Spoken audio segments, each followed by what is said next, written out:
So বন্ধুরা, ভারত এবং West ইন্ডিজের মধ্যে টেস্ট ম্যাচ চলছে। দুটি ম্যাচ হবে, দুটি ম্যাচের সিরিজ, এবং আশাবাদী যে দুইটি ম্যাচে ভারত জিতবে, কারণ ভারত যেভাবে পারফর্ম করছে।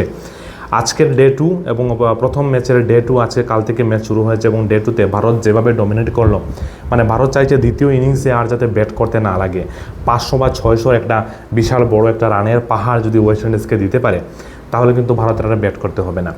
প্রথম দিনই আমি ভিডিওতে বলেছিলাম যে ইন্ডিয়ার যে দুজন বোলার রয়েছেন, জসপ্রীত বুমরা এবং মোহাম্মদ সিরাজ, তারা দুজন এত দুর্দান্ত বল করছেন, মানে এত দুর্দান্ত পারফরমেন্স, মানে দুই দিক থেকেই কিন্তু প্রেশার আসছে ওয়েস্ট ইন্ডিজের ব্যাটারের উপর। আর এখানে 44 ওভার মাত্র খেলে 44.1 ওভার খেলতে পারে ওয়েস্ট ইন্ডিজ প্রথম দিনে, এবং মাত্র 162 রান করে, এবং অল উইকেট কিন্তু চলে যায় ওয়েস্ট ইন্ডিজের। যেখানে জসপ্রীত বুমরা পেয়েছেন 3টি উইকেট, আর মোহাম্মদ সিরাজ দুর্দান্তভাবে কিন্তু 4টি উইকেট তিনি কিন্তু নিয়ে নেন।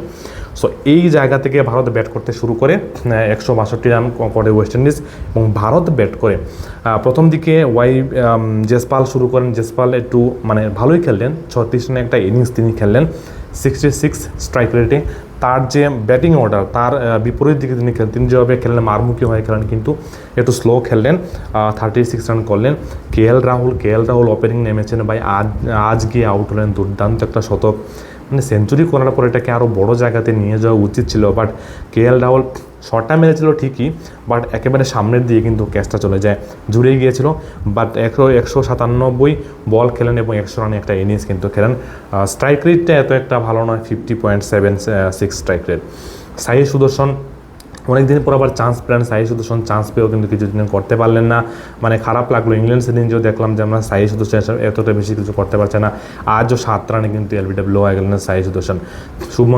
শুভমন গিলের থেকে আমরা বড় একটা ইনিংস আশা করছিলাম, কারণ প্রথম দিন কিন্তু খুব ভালো খেলছিল শুভমন গিল, এবং 50 রান অবস্থা করে হাফ সেঞ্চুরি করে আউট হয়ে যায় ধ্রুব জুরেল। এবার ধ্রুব জুরেল উইকেট রক্ষক হিসাবে তিনি কাজ করছেন, তার পাশাপাশি কিন্তু 125 রানে একটা জোড়ো ইনিংস কিন্তু খেলে ফেললেন আমাদের এই ধ্রুব জুরেল, এবং 125 রানের ইনিংসে তিনি 3টি ছক্কা এবং 15টি 4 কিন্তু মারেন, মানে ভালো রান করেছেন ধ্রুব জুরেল।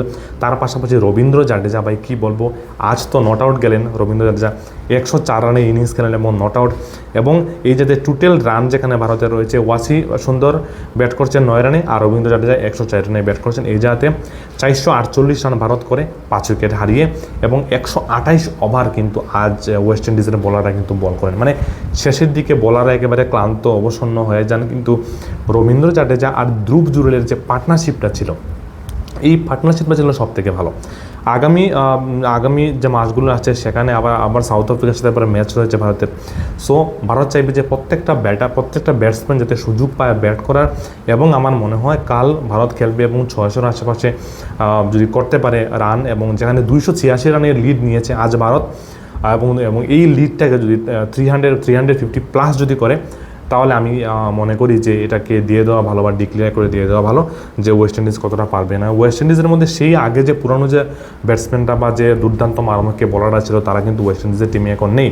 এটা নতুন টিম, আমি বলবো 2-1 পুরনো প্লেয়ার রয়েছেন, তাদের কাছে তো ভালো ফাস্ট বোলারও নেই, তাই হয়তো ওয়েস্ট ইন্ডিজ একটু পিছিয়ে আছে ভারতীয় যে প্লেয়াররা রয়েছেন তাদের দিকে। তবে ম্যাচ আজকে দ্বিতীয় দিনের শেষে 162 রান করলো যেখানে ওয়েস্ট ইন্ডিজ, সেই জায়গাতে ভারত 448 রানে 5 উইকেট চলে গেলো 128 ওভার খেলে, আর ইন্ডিয়ার লিড 228 রান।